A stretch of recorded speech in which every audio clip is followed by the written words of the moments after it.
Selamat pagi Sobat Kicau Mania dimanapun kalian berada. Nah, di video kali ini kami kembali memberikan tips dan edukasi. Nah, sebenarnya untuk di peternakan kami semuanya kita pakai Sobat Kicau Mania, baik lolo tangan maupun lolo indukan. Nah, di channel kami yang lama full lolo indukan, dan di channel kami yang kedua ini kita akan bahas ya seputar lolo indukan kemudian lolo tangan. Semuanya akan kita berikan lebih bagus lagi di channel yang kedua ini. Nah, buat teman-teman yang baru saja bergabung di channel kami yang kedua ini, langsung saja pencet tombol subscribe-nya karena kami akan terus membagikan ilmu di dalam channel ini.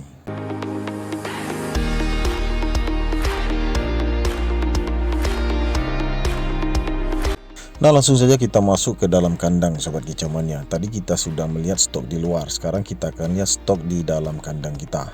Nah, di kandang kita ini ada 7 kandang, 7 bedengan, semuanya telah prestasi.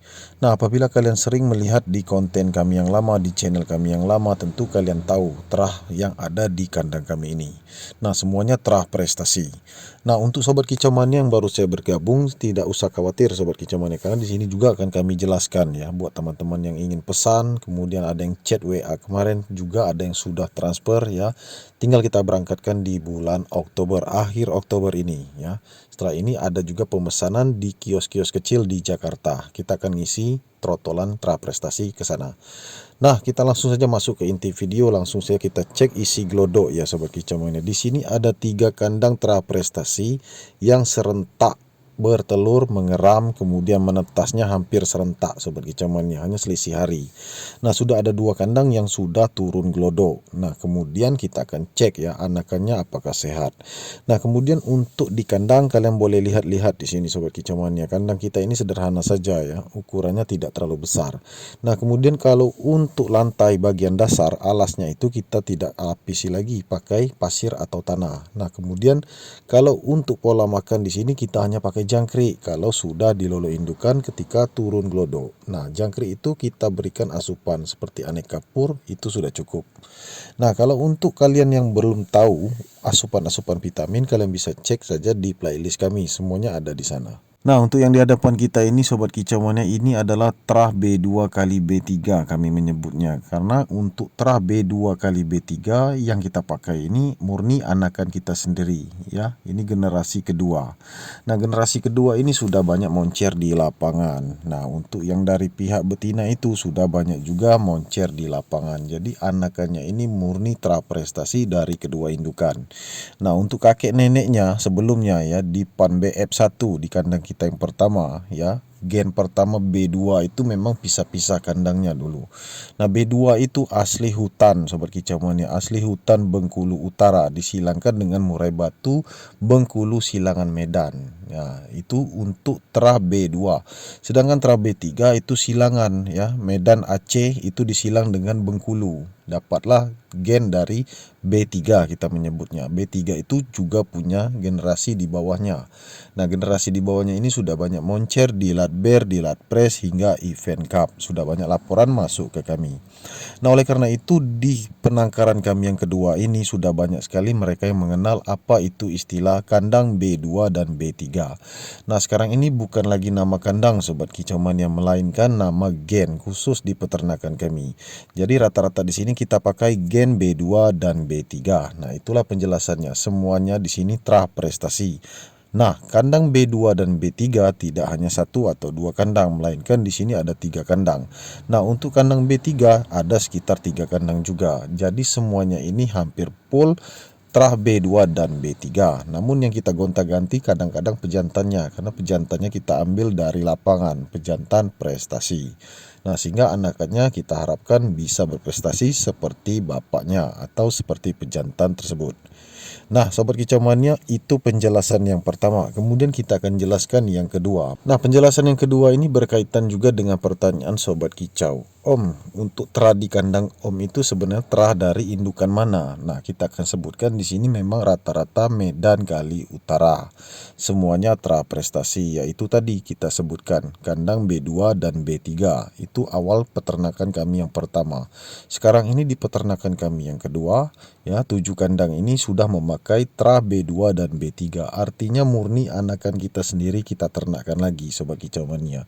Nah, hanya saja di sini kita gonta-ganti pejantan pejantan. Sering kita gonta-ganti pejantan yang mana kita selera ya untuk belanja ke lapangan. Apabila kita melihat ada pejantan-pejantan prestasi yang usianya sudah mapan, kita ambil, kita take over, lalu kita jadikan pejantan atau bapaan ya di kandang ternak kita. Nah, kalau bahasa daerah di sini Sobat Kicau Mania, kami menyebutnya bapaan ya Sobat Kicau Mania, karena ini bahasa Bengkulu. Nah, kalau untuk yang poin yang ketiga ini lebih penting lagi Sobat Kicau Mania. Banyak pertanyaan juga ya. Di sini akan kita jelaskan, Om, penjualannya areanya masuk kemana.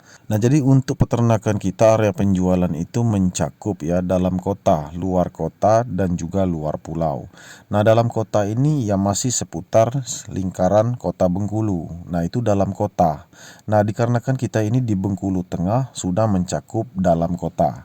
Nah, untuk di luar kota ya, mulai dari hitungan Bengkulu Utara, kemudian arah juga ke Bengkulu Selatan, itu sudah masuk luar kota, tetapi masih mencakup Bengkulu dan sekitarnya.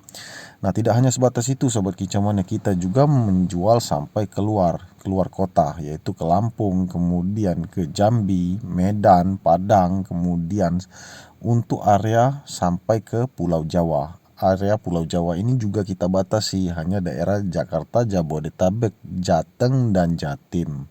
Nah, itu untuk keberangkatan trotol-trotol kita.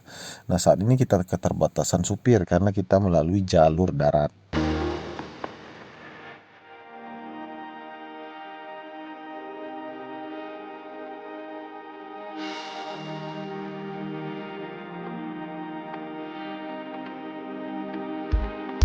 Nah, sesuai penjelasan kita di awal tadi Sobat Kicau Mania, kita sudah jelaskan di sini ada tips dan edukasinya. Nah, jadi buat teman-teman ya, kalau beternak burung murai batu, kita bisa pakai cara kita sendiri ya, tidak perlu mencontoh orang lain. Kita ambil nyaman saja. Misalnya kita nyaman lolo tangan, kita lanjutkan saja lolo tangan. Atau kita ingin gonta-ganti ya, di musim-musim bulan berikutnya kita ingin lolo indukan, boleh Sobat Kicau Mania, itu bisa kita terapkan.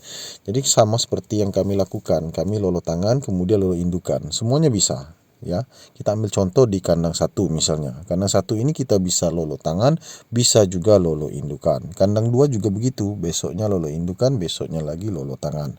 Nah, kemudian edukasi di sini kita akan berikan ya, kalau beternak burung murai batu ini tidak hanya sekedar untuk mengincar income atau penjualan, tapi benar-benar didasarkan hobi Sobat Kicau Mania. Inilah perlu kalian pelajari.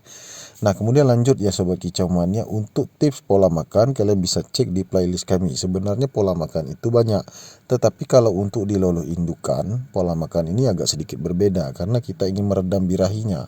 Nah, di lolo indukan ini 75% kita pakai jangkrik. Jangkrik itu bisa membawa asupan, kita berikan pola makan yang bergizi, berprotein, dan juga aneka kalsium bisa kita aplikasikan ke ekstra puding. Kalian bisa cek lagi di konten-konten kami yang kemarin. Nah, kemudian lanjut poin yang kelima, pembahasan yang kelima di sini akan kita tampilkan Sobat Kicau Mania. Kalian bisa lihat di kandang kami ya, atapnya separuhnya juga transparan. Nah, jadi atapnya itu menembus Sobat Kicau Mania, untuk sinar matahari tembus masuk ke dalam.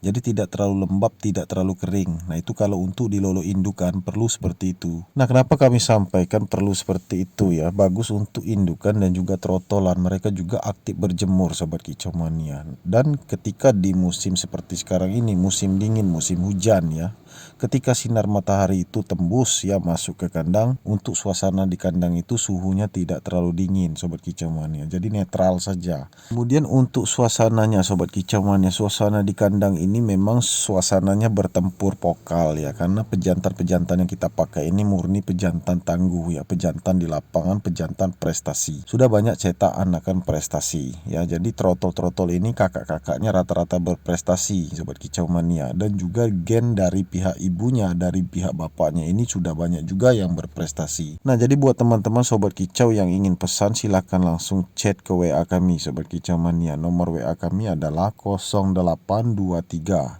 7292 4449 ya. Kami ulangi, 0823 7292 4449. Nah itu WA kami, bukan WA untuk tanya jawab ya Sobat Kicau Mania, itu khusus link penjualan saja, pemesanan trotol dan lain-lain. Nah oke, lanjut di video ini juga akan kita sampaikan Sobat Kicau Mania ya, selain tips dan edukasi, ilmu juga kita berikan di dalam video ini. Jadi kalau untuk ilmu di sini, pola makan kunci utama. Banyak di antara teman-teman kita yang tidak tahu pola makannya sembarangan ya. Untuk dilolo indukan terkhusus seperti ini butuh kestabilan untuk menjaga birahi, meredam birahi. Jangan sampai mereka ini mendadak naik birahi, bisa-bisa buang anak, buang cindilan ketika dalam gelodok, boro-boro mau turun gelodok. Juga asupan-asupan kalsium kita racik ke jangkrik Sobat Kicau Mania, biarkan jangkrik itu memakan asupan-asupan baik gizi, protein dan juga kalsium agar anakannya ini sehat ketika turun gelodok. Nah seperti yang di video kemarin, kita bisa pakai telur burung puyuh ya, itu agar badannya cepat besar. Nah kemudian kroto juga kita aplikasikan, kita taburkan tulang sotong. Kemudian kita juga pakai pur, aneka pur ayam, kita aplikasikan sebagai makanan jangkrik agar mereka ini cepat besar. Dan yang terpenting adalah trotolan ini sehat Sobat Kicau Mania. Oleh karena itu banyak sekali racikan yang kita pakai ke jangkrik. Nah jadi kalau dikalkulasikan ya, persentasenya ini 75% itu jangkrik, 25% itu kroto. Nah itu tidak cukup ekstra puding saja, tidak cukup app saja, melainkan kita tambahkan aplikasi-aplikasi lain seperti makanan jangkrik.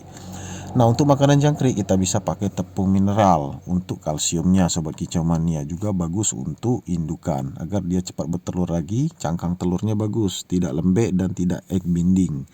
Nah kemudian kalau untuk pola makan bisa kita tambahkan ya aneka pur yang kita pakai di sini, antara lain pur konsentrat pedaging, bagus juga untuk masuk ke jangkrik. Nah ini bagus dan cocok untuk dilolo indukan.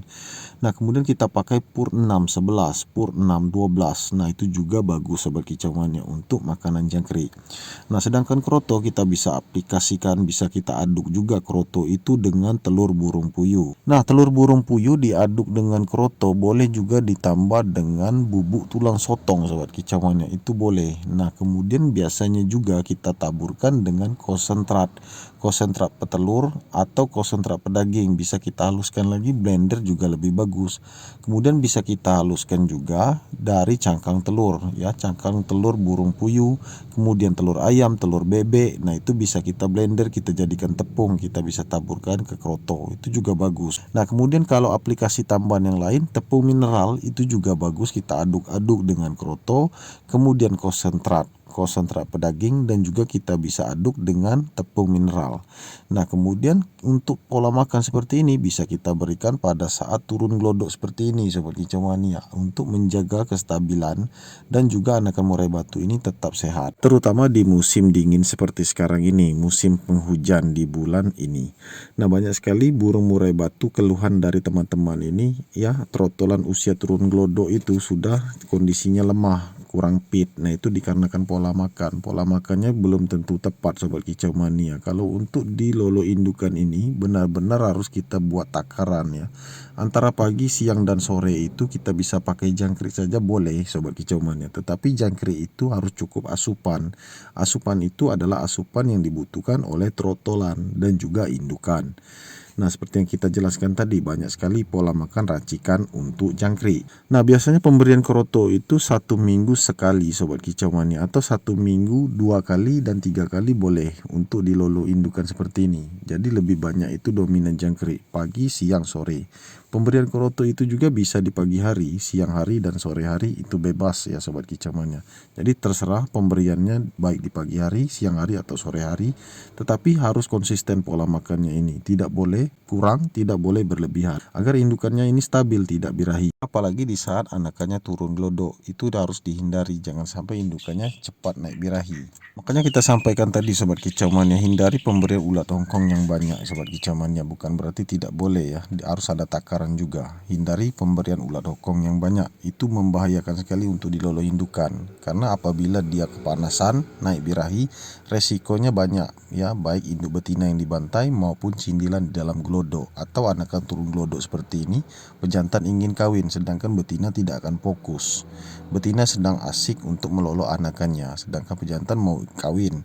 Nah itu sebagai contoh, dan dia bisa ngebantai betina, ngebantai anakan. Itulah resiko di lolo indukan. Nah jadi pola makan seperti ini diperlukan sobat kicau mania. Kita tidak pemberian ulat, juga tidak pemberian cacing, murni jangkrik dan kroto kalau untuk di lolo indukan di peternakan kami. Nah terakhir di video ini sobat kicau mania, tadi kita sudah sampaikan dari awal ya video ini memang untuk khusus lolo indukan. Pola makan seperti ini harus kita tepati. Artinya kita pemberian pagi-pagi itu ya sudah standby untuk pemberian makan. Nah kalau kalian lolo tangan biasanya ya ada yang santai, ada juga yang tidak terlalu santai pemberian pola makan. Nah kalau di lolo indukan harus konsisten ya. Kalau kami di sini pemberian jam 7 pagi itu sudah kita berikan makanan. Kemudian siang hari itu bisa di jam 10, jam 11, tidak mesti nunggu jam 12. Nah kebanyakan teman-teman kita juga ada yang sering gagal ya lolo indukan. Setelah kita cek pola makannya tidak tepat, siang hari dia tidak pemberian makan. Artinya siang hari itu kekurangan makan. Kekurangan makan mengakibatkan apa? Indukan murai batu tidak bisa melolo anakannya. Kemudian anakannya sakit, kurus, nyilet. Akhirnya terjadilah hal-hal yang tidak kita inginkan. Mulai dari ngebantai anakan atau anakannya sudah mati, terlambat ya. Akhirnya dibuang dari glodok. Itu banyak sekali kejadian. Nah oleh karena itu pola makan tidak bisa diremehkan. Jadi satu hari pemberian pola makan itu pagi, siang, dan sore. Itu cara kami di lolo indukan. Oke sobat kicau mania, itu saja video kita kali ini. Semoga bermanfaat untuk kalian semua. Jangan lupa di like, subscribe, dan share sebanyak mungkin. Terima kasih. Salam kicau mania.